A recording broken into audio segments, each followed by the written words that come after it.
পাহাড় থেকে জঙ্গলমহল, কখনো আবার ব্যারাকপুর শিল্পাঞ্চল, সামনে কঠিন চ্যালেঞ্জ মানেই ময়দানে তিনি একেবারে দাবাং মেজাজে। মনোজ ভার্মা কলকাতার নতুন পুলিশ কমিশনার। কঠিন সময়, এবারও দায়িত্ব নিলেন কলকাতার। এলো পাথাড়ি ইট বৃষ্টি, তার মাঝে আগ্নেয়াস্ত্র উঁচিয়ে উর্দিধারী।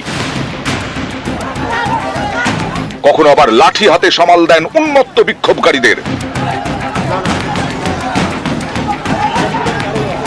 ইনি মনোজ ভার্মা, কলকাতার নয়া পুলিশ কমিশনার। যেন এক দাবাং অফিসার। রিলের মতো তার কলারে চশমা থাকে না, কিন্তু কাঁধে অনেক দায়িত্ব থাকে। জঙ্গলমহল থেকে পাহাড় কিংবা অশান্ত বারাকপুর শিল্পাঞ্চল, যখনই পরিস্থিতি কঠিন হয়েছে তখনই ময়দানে মনোজ। বছর 5 আগের কথা, 2019-এর লোকসভা ভোটের পর উত্তপ্ত উত্তর 24 পরগনার ভাটপাড়া কাঁকিনাড়া, যখন তখন বোমা গুলির লড়াই, মাঝে মধ্যে ইট বৃষ্টি। সেই পরিস্থিতিতে বারাকপুরের পুলিশ কমিশনার করা হয় মনোজ ভার্মাকে। আগ্নেয়াস্ত্র হাতে ময়দানে নামেন মনোজ। তখন তার একেবারে দাবাং মেজাজ। শুধু শিল্পাঞ্চল নয়, পাহাড়ও দেখেছে এই দাবাং অফিসারকে। 2017-এ যখন পৃথক রাজ্যের দাবিতে দার্জিলিং গরম, তখন পাহাড়ে পরিস্থিতি মোকাবিলায় পাঠানো হয় মনোজ ভার্মাকে। আহত হলেও ময়দান ছাড়েননি মনোজ। জঙ্গলমহলেও মনোজ ভার্মার দাপট দেখেছে বাংলা, সেটা 2009।